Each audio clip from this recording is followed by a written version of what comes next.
Imagine you've just been handed like the most important high-stakes project in your entire industry, Oh, wow. right? Right. It's the kind of assignment that will, without a doubt, define your career, your legacy, how history remembers you for centuries. But imagine that this project requires you to work in a medium you actively disguise. Oh, man. I mean, that is the ultimate professional nightmare. It really is. Not just dislike, Mhm. right? But view with absolute fundamental contempt. Yeah. You're placed on the grandest stage possible. The most powerful client in the world is watching your every single move, and you feel completely stripped of the tools and expertise that actually made you great in the first place. Okay, let's unpack this. Yeah. Because that impossible scenario is exactly where we find ourselves today. Welcome to the deep dive. We are exploring this incredible piece of source material, a comprehensive article by Anita Louise Hummel, and it's called Michelangelo's Sistine Chapel, the ceiling that changed art forever. It's such a great read. It really is. And our mission today is to look right past those iconic tourist-crowded images of the Sistine Chapel, the ones you see printed on coffee mugs and mouse pads. Right, the very sanitized version. Exactly. We are going to uncover the absolute paranoia, the grueling physical agony, and just the staggering technical genius that birthed Western art's greatest masterpiece. Yeah. Because the story behind the ceiling is vastly darker and, frankly, more fascinating than the paint on the plaster. Yeah, and to truly understand what happened in that room, we have to kind of strip away the reverence we have for the artwork today. Right. We can't look at it just as a pretty painting or even a religious artifact. We have to view it as this revolutionary act of sheer endurance. Yeah. This was a project that forever shifted the trajectory of human expression. And it was born out of a pressure cooker environment that was explicitly designed to break the man creating it. It really was. So let's set the stage, because the context of Renaissance Rome in 1508 is crucial here. Pope Julius II is in charge. The warrior pope. Yes, they literally called him the warrior pope. Yeah. This was not some quiet spiritual figurehead. He was this ambitious, militaristic ruler who wanted to rival the lost grandeur of ancient Greece and Rome. And he had the absolute power to do it. Power and infinite funds. He could bend the cultural world to his will. Right. And his ultimate visual propaganda project was the Vatican, specifically the Sistine Chapel. But we need to remember, this chapel wasn't some blank, ignored room, just, waiting for Michelangelo to show up. Right, it was already famous. Exactly. It was built decades earlier, between 1473 and 1481, and its walls were already heavily decorated by the absolute heavyweights of the era. I mean, Botticelli, Ghirlandaio, Perugino, the walls were already a masterpiece. It's basically a Renaissance all-star game in there. Pretty much. Yeah. And the warrior pope looks up at the ceiling, which at the time was just painted blue with some little gold stars, and he decides it needs a massive upgrade. So he calls in Michelangelo, but here's where the friction really starts. Oh, yeah. Because Michelangelo was a sculptor.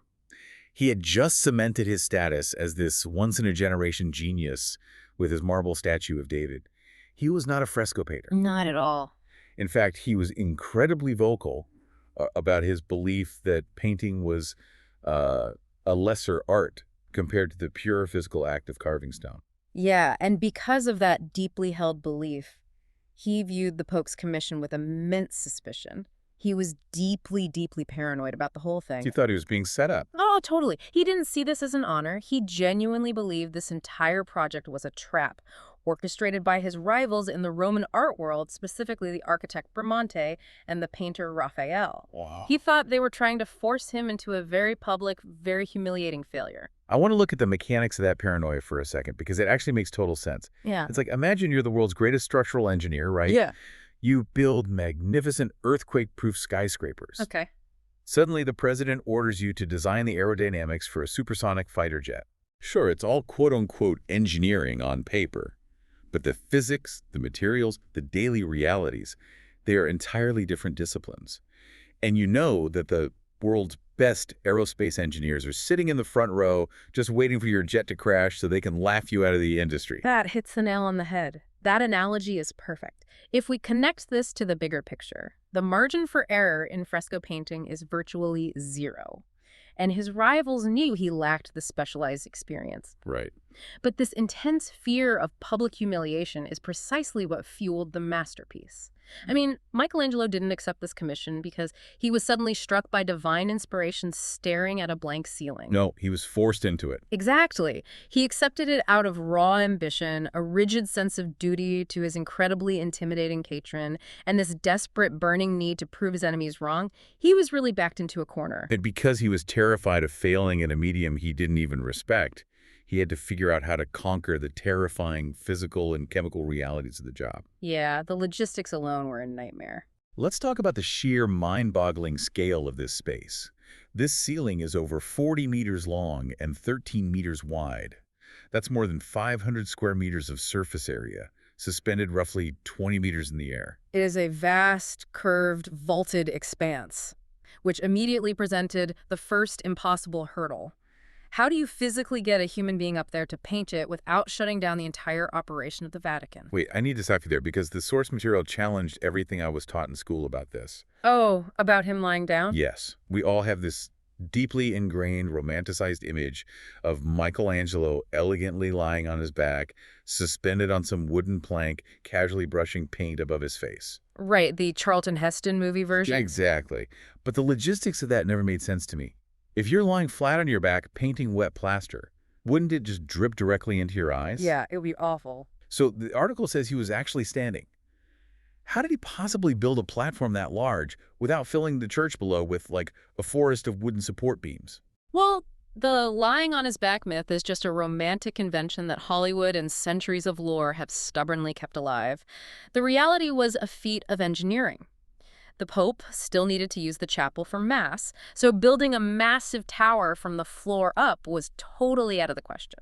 So what did he do? Michelangelo engineered a custom flying scaffolding system. He designed a wooden platform that rested on brackets, and those brackets were driven directly into holes in the walls near the top of the windows. It was basically a bridge suspended in midair. Wait, so that romanticized image we all have of him elegantly painting on his back is totally fake. He was actually standing there craning his neck backward for years. Yes, for 4 long years. I cannot even begin to imagine the physical agony of that. Just trying to change a ceiling fan in my living room makes my neck lock up for a week. Oh, it destroyed him physically. The sources point out that he actually wrote this incredibly miserable, darkly comedic letter to his friend Giovanni da Pistoia, detailing the destruction of his own body. He complained about his crooked spine, his stomach being crushed into his chin, and his beard pointing to heaven from constantly looking straight up. The physical torture was immense, no doubt. But it was really only half the battle. While his body was breaking down, his mind was fighting a brutal war against chemistry. Chemistry? Yeah, fresco is not like slapping acrylic paint onto drywall. It is a highly volatile, time-sensitive chemical process. Break down the actual mechanics of that for us, because I always assumed fresco was just, painting onto wet clay so it all dries together to one solid clump. But the article mentions he battled massive mold growth early on. If he's just using pigment and water, where's the mold coming from? It comes from the underlying plaster, specifically the lime. Fresco, which literally means fresh in Italian, involves applying water-based pigment directly onto a freshly laid layer of wet lime plaster, which is called the intonaco. So you aren't painting on the wall, you are painting into the wall. As the wet lime plaster dries, it reacts with the carbon dioxide in the air. Oh, wow. Yeah, this triggers a chemical reaction known as the calcium carbonate cycle. The plaster literally crystallizes, trapping the pigment particles inside the stone itself. That's why the colors survive for centuries. So it's essentially a controlled chemical reaction. Exact. But Rome is incredibly humid, right? Right. Especially in the winter. If the plaster stays too wet for too long, it breathes fungus. It's like trying to bake a highly sensitive souffle. But the oven temperature randomly fluctuates, and if you get it wrong, the cake sprouts mold. That is exactly the nightmare he faced. Early in the project, an entire section he painted was devoured by mold because the plaster mixture retained too much moisture. Oh, man. He had to chisel the entire thing out and start completely from scratch. He was learning this incredibly punishing science on the fly. Which is where the concept of the giornata comes in. And for you listening, I want you to imagine the pressure of this in your own job. Giornata translates to a day's work. Right. Because this chemical reaction waits for no one, you can only lay down as much wet plaster as you can successfully paint before it dries. Imagine your boss telling you that you have an 8-hour window to finish a massive, complex spreadsheet.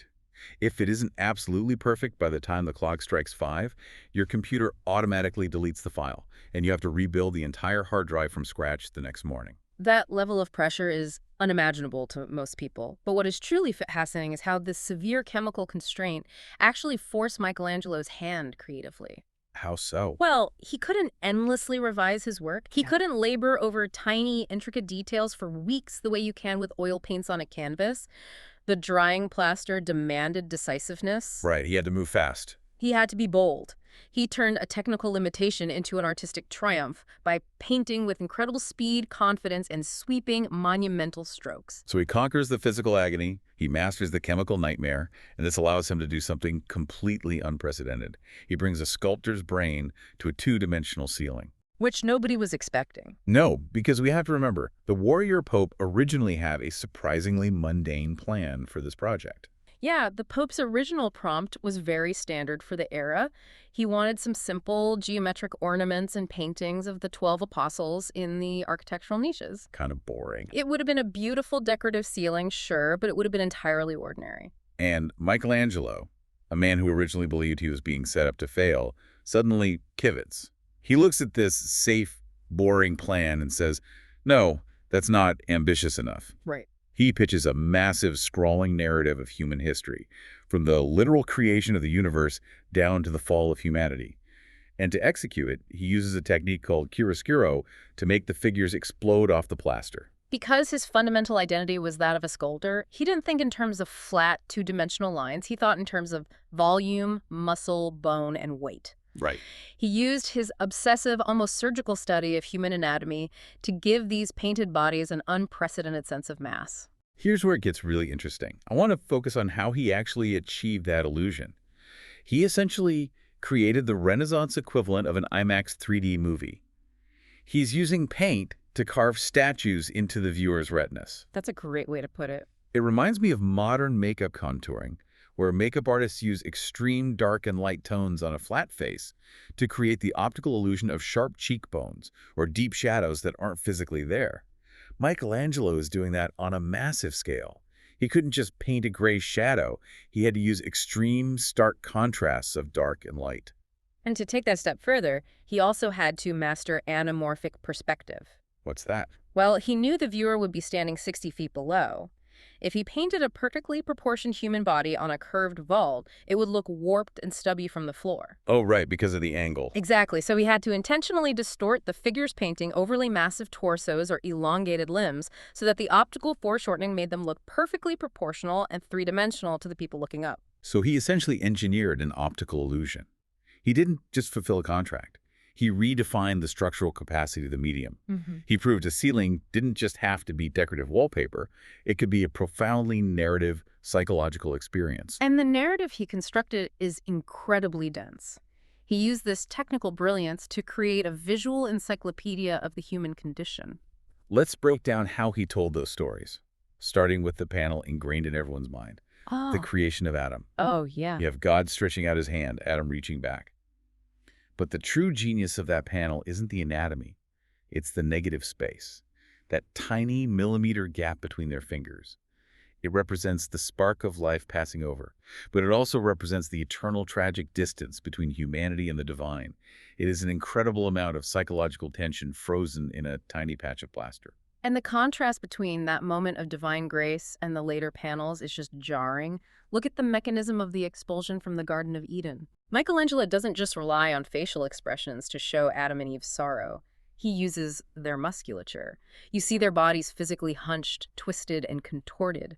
He uses the tautness of their muscles to physically manifest the crushing, invisible weight of shame and sin. You really feel the gravity pulling them down. You do? Then you move to the flood. This panel isn't a quaint storybook arc floating peacefully on the water. It is a chaotic, terrifying scene of pure, visceral desperation. People are scrambling, fighting each other for higher ground, clinging to barren rocks as the water rises. He uses the frantic, overlapping bodies to force the viewer to confront the absolute fragility of human life. But painting all these distinct, highly emotional scenes presented a massive structural problem. Really? Like what? Well, if you just slap dozens of different biblical stories next to each other on a massive ceiling, it's going to look like a chaotic, unreadable collage. Yeah. So how does he solve the visual chaos? He paints fake architecture. He creates a painted framework of marble columns, cornices, and ribs that divides the ceiling into clear, distinct panels. That's brilliant. It is, but blending the central narrative panels with the outer edges of the ceiling created awkward triangular voids in the architecture. To solve this negative space problem, Michelangelo introduced the ignudi. The ignudi. These are the enigmatic, incredibly muscular, nude youths that sit at the corners of the central panels. I always wondered what their theological purpose was, but you're saying they were essentially a brilliant anatomical band-aid Right. to fix an architectural layout problem. Exactly. They anchor the narrative panels visually, providing a rhythm to the massive expanse of the ceiling. But they also served as a very clear, very public flex of his absolute mastery of the human form. He was showing his rivals exactly what he was capable of. Speaking of the outer edges of the ceiling, we had to talk about the prophets and the sibyls. The prophets make sense. They foretold the coming of Christ in the Bible. But I have a question about the sibyls. Okay. Why is the ultimate stronghold of the Catholic Church heavily featuring pagan prophetesses right next to biblical figures? That inclusion perfectly encapsulates the underlying philosophy of the Renaissance. To the thinkers of 1508, it wasn't a contradiction. Really? No, because the Renaissance was defined by the rediscovery of ancient Greek and Roman philosophy. The intellectual elite of the time believed that these pagan sibyls possessed universal spiritual truths that perfectly aligned with Christian theology. Wow, okay. Yeah, so Michelangelo was physically painting the synthesis of classical wisdom and biblical revelation, suggesting that the entirety of ancient human thought was naturally pointing toward this one divine narrative. It's breathtaking. He's pulling all of human intellectual history into one room. So after 4 years of physical agony, chemical battles, and optical engineering, the scaffolding comes down. And the impact wasn't a slow burn. The source material makes it clear this sent immediate shockwaves through the entire European art world. It was a total paradigm shift. Artists from all over Europe flocked to Rome just to stare at the ceiling. Masters like Raphael, who, remember, supposedly wanted Michelangelo to fail, saw the ceiling and immediately began incorporating Michelangelo's muscular, dynamic style into their own work. If you can't beat them, join them, right? Exactly.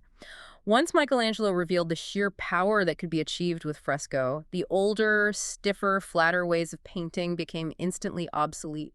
The article even notes that this ceiling single-handedly birthed an entirely new art movement, Mannerism. High Renaissance art was all about perfect harmony and balance, but Michelangelo introduced exaggerated forms, complex twisting poses, and heightened emotional tension. Yeah. The next generation of artists took those specific elements and pushed them to the extreme, creating the Mannerist style, which focused on artificiality and drama over naturalistic realism. His influence permanently altered the DNA of Western art. But the story of the Sistine Chapel didn't end when the paint dried. Art exists in the real world. Which brings us to a fascinating, highly controversial modern chapter, the Great Cleaning Debate. Oh, yes, because over the centuries, the chapel was heavily, actively used. We're talking hundreds of years of candle smoke, incense, dust, and humidity from millions of bodies layering over the frescoes. Over time, the ceiling had become incredibly dark, brooding, and murky. Right. And for generations, art historians actually thought that was just Michelangelo's moody, melancholic color palette. That assumption held until the 1980s and 90s, when the Vatican authorized a massive restoration project. Conservators meticulously applied specialized chemical solvents via gel to tiny sections of the ceiling, leaving them on for exactly 3 minutes before gently wiping away centuries of grime. 3 minutes exactly. Wow. Yeah, and what they revealed shocked the world. Beneath all that soot, Michelangelo wasn't painting in moody browns and dark grays. His colors were astonishingly vibrant. We're talking bright pinks, apple greens, vivid yellows, and lapis lazuli blues. It was almost neon compared to what people were used to. And this revelation sparked a massive, furious debate among art scholars. Some praised the vibrant colors as a true return to Michelangelo's original vision. But not everyone agreed. No, critics argued that the cleaning was much too aggressive.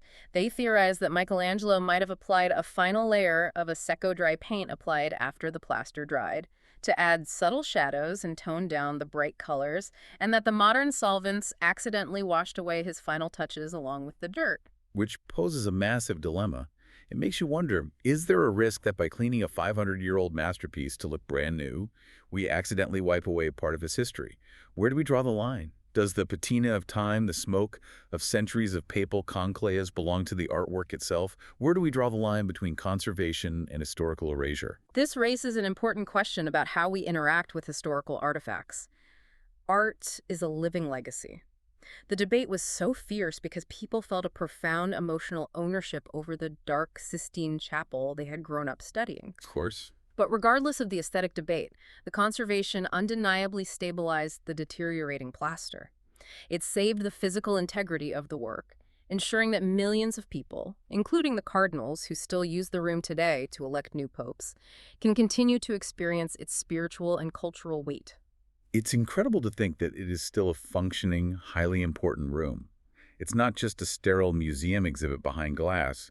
The history is still actively happening beneath that ceiling. The art is still actively participating in the life of the culture that created it 5 centuries later. Which brings us to the core takeaways from Anita Louise's brilliant article. When we step back from the paint, the plaster, and the historical debates, Michelangelo's story is a masterclass in perseverance in the face of unbelievable adversity. Absolutely. It is a testament to the power of bold innovation, the decision to reject a safe, perfectly acceptable path in order to engineer something world-changing. And it is about an unyielding, almost painful pursuit of excellence when all the odds are stacked against you. He took his absolute greatest fear, a medium he felt entirely inadequate to tackle, and through sheer force of will and intellect, turned it into his defining triumph. So what does this all mean for you? Think about your own career. Think about your own perceived limitations. We all have that medium we disguise, that skill we are convinced we lack, that high-stakes project we are terrified of failing at. What masterpiece could you create if you stopped resisting the mediums you were uncomfortable with? What if leaning into the exact thing that terrifies you is the only way to discover the absolute limits of what you are truly capable of? And that leads to one final, slightly uncomfortable thought. We spend so much time revering Michelangelo as a singular, solitary genius acting purely out of divine inspiration. But consider the reality of how this project started. What if his greatest work, the defining achievement of his life, was entirely dependent on his rivals actively trying to sabotage him? Oh, wow. If he hadn't been forced into that terrifying corner by people who desperately wanted to see him destroyed, he never would have touched a fresco brush. It forces us to ask a difficult question. Does true world-changing greatness actually require us to be pushed far outside our comfort zones by external pressures, even pressures we originally view as our enemies? It's a wild thought to leave on. Sometimes the very trap designed to ruin you is the exact scaffolding you need to reach the ceiling. Food for thought. Thanks for joining us on this deep dive, and we'll catch you on the next one.